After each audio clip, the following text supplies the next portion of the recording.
In this video, we are going to talk about the exacerbation in the treatment of the Americans towards Asian amidst COVID-19 pandemic. Our video will contain three main parts. The first part will be about description. The second part will be about interpretation. And last but not least, evaluation. Now, we are ready to start. Let's talk about description first. Our work is mainly based on the data from this NBC News, which was published in March 2021. We will take a closer look at the history of anti-Asian bigotry to find out whether the exacerbation were resulted from the disease outbreak in 2020. I'm going to flick through all the momentous events regarding this surge, starting from the period of time that prior to the pandemic and followed by which during the outbreak of coronavirus. I will focus on Americans' change in behavior and their act toward Asian Americans all the way throughout history till this moment. Now, before COVID-19, we have witnessed the first wave of East Asian immigration. Many Chinese people who immigrated to the Western U.S. during the gold rush were driven out of town. They were by no means accepted as an American, or worse, as a person that has equal rights to Americans. According to LA Public Library, 10% of the Chinese population was murdered in LA in 1871. However, convicted people amidst laughter totally escaped and no one was responsible for this death. Moreover, the California Supreme Court set a precedent in which Asian people cannot testify against a white person in 1854. In other words, Americans, especially the white people at that time, granted themselves a privilege over Asian people. Next, the Chinese Exclusion Act, which means a 10-year ban on Chinese labor immigration, happened in 1882. The reason for this is that Chinese immigrants had been believed to spread contagious disease such as smallpox, leprosy, and malaria, at the same time to deprive job opportunities from white Americans. The situation got worse in March 1900.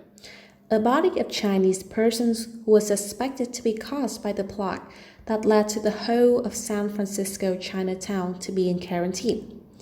This left an impression on Americans that Asians were dirty and contaminating. Next, in the Second World War, if you still remember, the attack on Pearl Harbor was a surprise military strike by the Imperial Japanese Navy Air Service upon the United States in 1941. After this event, Japanese people, even those with American citizenship, were regarded as disloyal and therefore they were put into internment camp, which is a type of prison used for military and political reasons, especially during a war. Americans at that time did aware of the fact that they were violating constitutional rights of the Japanese. However, this act was believed to be able to protect Americans from Japanese military attacks. In the civil rights movements, during this time, Asian people were first banned from entering the U.S., but the 1965 Immigration and Nationality Act removed national origin limitations. However, living in the U.S. didn't involve having better pay and working conditions. This led to the strike of Filipino-American farmers in the 60s. Although this mistreatment to Filipino workers wouldn't be described as explicit violence, it did reveal a sad story about the way Americans treated people from other races. They were considered as cheap laborers and outsiders, which also means they can be exploited in the eyes of the American.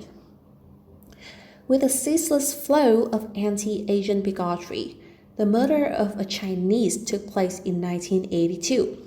Vincent Chin, a Chinese American who had been mistaken as a Japanese, was attacked by two white men using a baseball bat. "It's because of you, little mother, that we're out of work," they said during the attack. Obviously, the Japanese sentiment was extremely rampant as a consequence of the Second World War. Moreover, having that Asian look, they were likely to face hostility for being different. A more shocking fact about this event is that both of the white men walk out free out of it despite their being convicted of manslaughter. In other words, Asians had a lack of protection from the police force, which was an example of state-sponsored violence. Now, what about the time during COVID-19? Asian communities have been facing serious assault both verbally and physically. Incidents can be listed after the US former President Donald Trump directly blamed China for concealing the virus and unleashing it upon the world, such as a Chinese Filipino was beat till he passed out in San Francisco while he was outside having lunch. This 59-year-old man had immediately reported to the police about this brutal attack. He expressed his fear being a target because of his country of origin. However, the police claimed that there was no evidence that could prove this was an act caused by discrimination. Or recently, a mass shooting at a massage parlor have deprived life from 6 Asian women. This perpetrator declared having sexual addiction, and the whole incident had nothing to do with racial motive. According to Asian American Pacific Islander, within the last year, there were 3,795 reports about Asian discrimination incidents all across the United States. Considerably, over 40% of Chinese Americans and nearly 15% of Korean Americans reported to be discriminated during the pandemic of COVID-19. These incidents range from verbal assault, violent attack, to civil rights violations. The concept of an outsider, disease, and eerie fruit of Asia has once again risen in the outbreak of coronavirus. We conduct a very short research on the trend anti-Asian violence and start to analyze the two periods. First is the reaction of Americans from 2004 to present, before March 2021, and second is the time that the news were published, to evaluate the change in the Americans' attitude towards the issue. Take a close look to the first chart. Overall, from 2004 to present, the data show a fluctuation in the matter of interest. Seeing from that, the trend hit the peak, approximately 70% in 2007, and from then on, its widespread has become a daily event in the American society. So we can see that anti-Asian violence in America seems to become more prevalent among the public. People from Asia become a target of derogatory language in statements of politicians and on social media. On the second period, 5 days from the 2nd to the 7th of March, we want to mention a remarkable event that received rapt attention from the public: the COVID-19 outbreak and the troubling pattern of pandemic-related violence against the Asians. The data demonstrate that this trend reached the climax 100%, revealing how pressing the issue is. The news headline was published at that time as a way of discussing the problem, and the wave of anti-Asian violence has turned back after. As we used the article for the sample data, we start to discover the reason why Maura Harmon published the news at that time. Finally, we realized that he wants to provide readers a comprehensive overview of anti-Asian violence in America before and during the COVID pandemic. In terms of his opinions, racist ideologies and racist rhetoric were not created by the coronavirus. They have existed in a long timeline of anti-Asian bigotry that spans centuries of the U.S. history. The outbreak of COVID-19 has given numerous individuals a reason to verbalize it and take action. Now let's turn to our interpretation part. The exacerbation in the American treatments toward the Asian is directly or indirectly influenced by social media as well as announcement of politicians. Anti-Asian waves have existed throughout the country history, and over the time, great effort has been made to integrate the Asian into the American societies. However, the coronavirus outbreak seems to make the problem turn out a lot worse, that violent treatments toward Asian American community become events happenings in everyday life. Now, we're gonna interpret how the American behavior show a profound change throughout the flow of social medias and how social media orients their perceptions. Social medias has shared coronavirus, Asian jokes and memes, which encourage anti-Asian trends on TikToks, Facebook, or Twitters. Violence and anti-Asian wave are unrevealed not just by words but also by action. A lot of media coverage have used stock of Asian and Asian Americans' face photos when it's nothing to do with them. Social media, once again, contributes to the spread of xenophobia among the Americans by its enormous influence. Specifically, some media outlets have misleading the headlines such as Chinese virus pandemonium or Chinese kids stay home.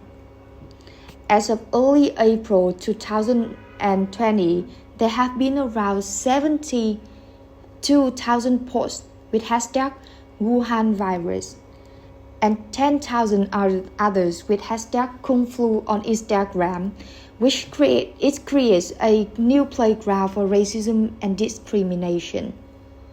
Another example of how the media greatly affect the audience is that besides news or website, social media platforms such as Facebook, Twitter, or Instagram are the fastest way to spread the news, and people somehow trace on those posts. This is a post on the Instagram of UC Berkeley Universities. The post implied that it's common and normal to fear Asian people as they carry the virus, and by the way of not interacting with Asian citizens, they will be protected away from being affected. No matter how many people can access the news, it is still a way of shaping public perceptions against Asian or Asian American community. We will see how announcements of politicians contribute to the exacerbation in treatments of the Americans. During COVID-19, the misleading language and message from politicians making things worse. From the Secretary of State. Before I address the efforts that we've been engaged in to push back against the Chinese virus. To members of Congress. The culture where people eat bats and snakes and dogs and things like that, these viruses are transmitted from the animal to the people, and that's why China has been the source of a lot of these viruses like SARS, like MERS, the swine flu. To the President of the United States. I'd like to begin by providing an update on what we are doing to minimize the impact of the Chinese virus on our nation's students. By calling Chinese virus or China is the source of these viruses in their statements, some politicians perpetuate the fear, hatred, and even violence against Chinese and Asians among Americans. A report from Stop AAPI Hate, a non-profit social organization which tracks incidents of discrimination, hate, and xenophobia against Asian Americans and Pacific Islanders in the United States, reveals that President Donald Trump is the greatest spreader among politicians of anti-Asian American rhetoric related to the pandemic. The report showed that Trump has published 24 tweets in the last 8 months that use stigmatizing rhetoric against Asian Americans. These tweets have been retweeted more than 1 million times and received more than 4 million likes. There is a clear correlation between President Trump's incendiary comments and the hate violence, is the assumption of the co-founder of Stop AAPI Hate in Time newspaper. Former President Trump repeatedly referred to COVID-19 as the China virus, which strengthened the association of Asians and disease in the minds of many Americans, which encouraged the use of hate speech toward Asian descent in the U.S. To illustrate, let's watch a video about advocates of Trump react to his statement about coronavirus. Give you 19 or 20 names for that, right? It's got all different names. Wuhan. Now, Wuhan was catching on. Coronavirus, right? Kung flu, yeah. Kung flu. COVID. To wrap up, there are some evaluations of the article. Through the article, the writer intended to draw readers' attention to anti-Asian racism in the U.S. and provide knowledge of its long history. First, by using effective language, the news possibly provokes negative feelings from readers. The effective lexicon employed in the article can be struggle, disheartening, a sense of sadness, yellow periphia, and so on. Therefore, after reading this piece of news, people's attention may be drawn to the racism issue, since readers are normally attracted by negativity. On the latter part of the article, people can have an overall look at this problem thanks to several historical periods and events in America related to anti-Asian racism listed out by the author. So, she traced back to the first wave of Asian immigrants, then the Chinese Exclusion Act in 1882, San Francisco bubonic plague in 1900, and the World War II period, the Civil Rights Movement period, the LA riots period, and post 9th November to the present. By this, the author helps readers to have better insights into anti-Asian issues in the U.S. Based on information gained from the article, it's visible that racism against Asians is a deep-rooted problem in American society. However, anti-Asian violence has just been on the rise, and racist attitudes have been expressed more clearly and publicly since COVID-19 pandemic. Racial violence is also getting more troubling recently, exerting adverse impacts on the well-being of Asian Americans. In other words, COVID-19 just exacerbated the situation. This is also the main message of the article. So this article has done a good job in addressing the problem of anti-Asian hate in American society and somewhat deepening the understanding of people about this issue.